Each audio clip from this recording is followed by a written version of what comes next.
Imagine for a moment the Germany of 1900 suddenly meeting the Germany of today.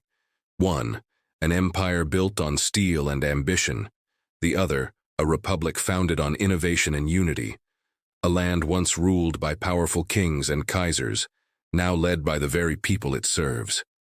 Two vastly different worlds, yet both part of the same resilient nation.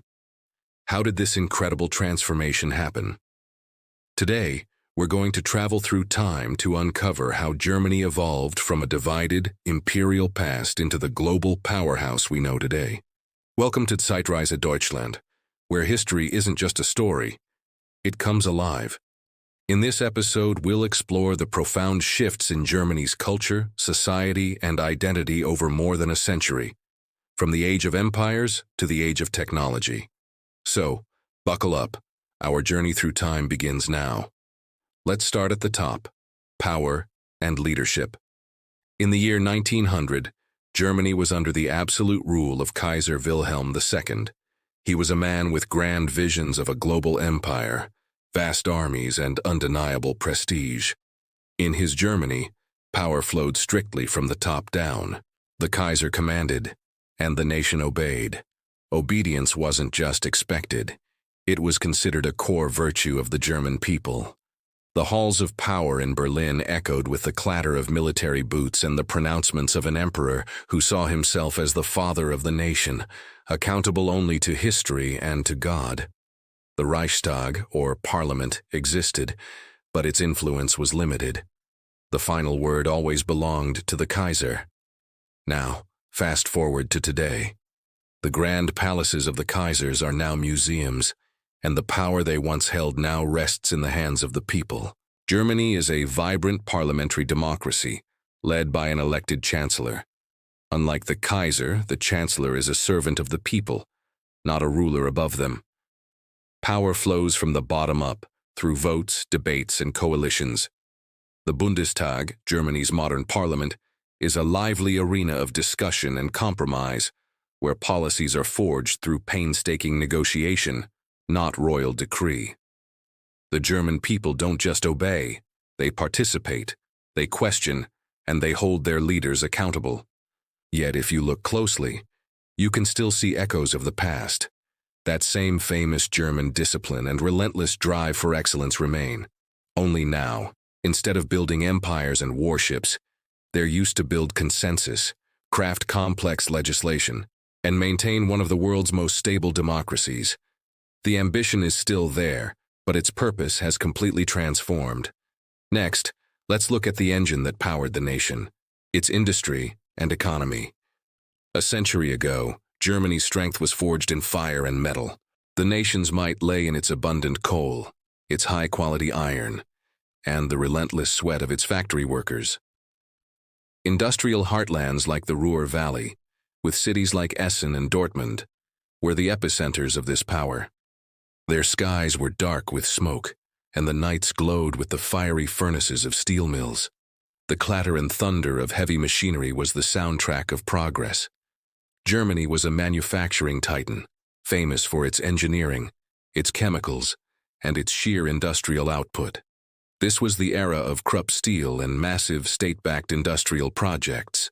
The economy was built on tangible, heavy assets, and the country's wealth was measured in tons of steel and coal. Now, let's jump back to the present. The glow over German cities today doesn't come from furnaces, but from millions of screens. The heart of the German economy has shifted from the factory floor to the digital frontier. While Germany is still a world leader in high-end manufacturing, think of its iconic cars and precision machinery, its new engine is innovation. The thunder of old machines has been replaced by the quiet, powerful hum of servers and the frantic energy of tech startups. Cities like Munich and Berlin have become buzzing hubs of the digital revolution, attracting talent from all over the world. This is the era of Industry 4.0, where automation, data, and artificial intelligence are redefining what it means to be a production powerhouse. The German Mittelstand, its famous small and medium-sized family businesses, are now world leaders in highly specialized high-tech niches. The economy is no longer just about making things, It's about creating solutions, designing software, and pushing the boundaries of what's possible. From steel to silicon, Germany has proven its ability to not just adapt, but to lead. But what about the people themselves? Let's explore the changes in society and freedom. In 1900, German life was governed by rigid, unspoken rules. Society was strictly hierarchical, defined by class, tradition, and a powerful sense of order. Your path in life was often determined by the family you were born into. Gender roles were sharply defined. A woman's place was considered to be in the home, managing the household and raising children. The famous Kinder, Küche, Kirche, or children kitchen church. Working outside the home was rare and often frowned upon for middle and upper-class women. While Germany had a constitution, freedom of speech had its limits, especially when it came to criticizing the Kaiser or the state. It was a society that valued conformity and tradition above individual expression. Contrast that with the Germany of today. The strict social order of the past has given way to a culture that actively celebrates diversity, equality, and personal freedom. Germany has become a beacon of tolerance and a truly global society. Walk through any major German city, and you'll hear dozens of languages and see people from every corner of the world. The traditional family model is now just one among many, and women play leading roles in every field, from politics and science to business and the arts. Freedom of speech is a fiercely protected constitutional right, and public debate is not just tolerated, it's encouraged. This new spirit is visible everywhere, from the massive, joyous pride parades that fill city streets to the vibrant, multicultural festivals that have become part of the national calendar. Of course, this progress isn't without its challenges. There are ongoing debates about immigration, national identity, but the core difference is this: the voice of the people, in all its diverse and sometimes conflicting forms, has grown louder and more powerful than ever before. Perhaps the most dramatic chapter in Germany's recent history is the story of its division and reunification. After the devastation of World War II, Germany became the front line of the Cold War. It was literally split in two, a symbol of a divided world. For over 40 years, two separate Germanys existed, side by side, yet worlds apart. In the West, the Federal Republic of Germany was rebuilt with Western aid and became a thriving capitalist democracy. In the East, the German Democratic Republic, or GDR, was shaped by Soviet-style socialism, under the watchful eye of a totalitarian state.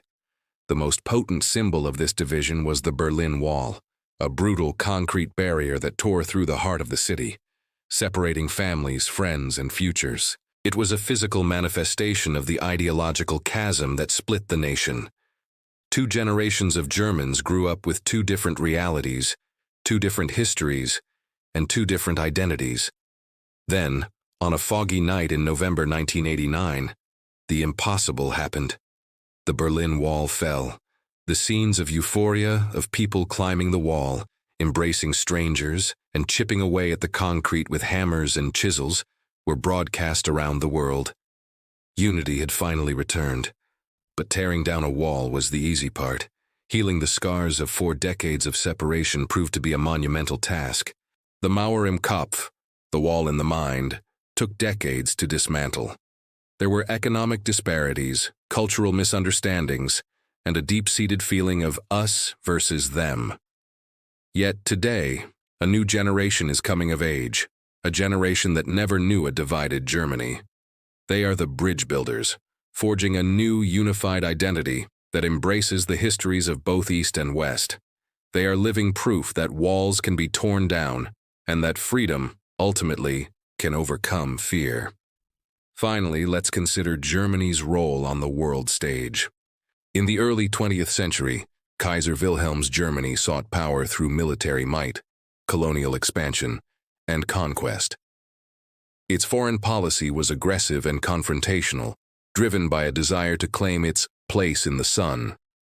The nation's identity was tied to the strength of its army and navy. German propaganda glorified war and positioned the country as a dominant and often intimidating force in European politics. This path, as we know, led to catastrophic conflicts that left the continent in ruins and Germany's reputation shattered. Now, look at the Germany of today. It has undergone one of the most remarkable transformations in modern history. The nation that once sought power through war now seeks it through peace, diplomacy, and economic cooperation. Germany has become one of the world's most respected nations, a pillar of the European Union, and a champion of international law.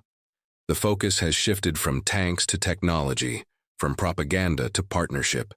Modern Germany leads not through intimidation, but through influence.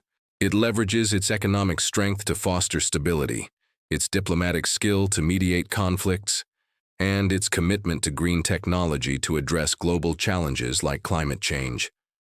It is no longer a country to be feared. It is a partner to be relied upon.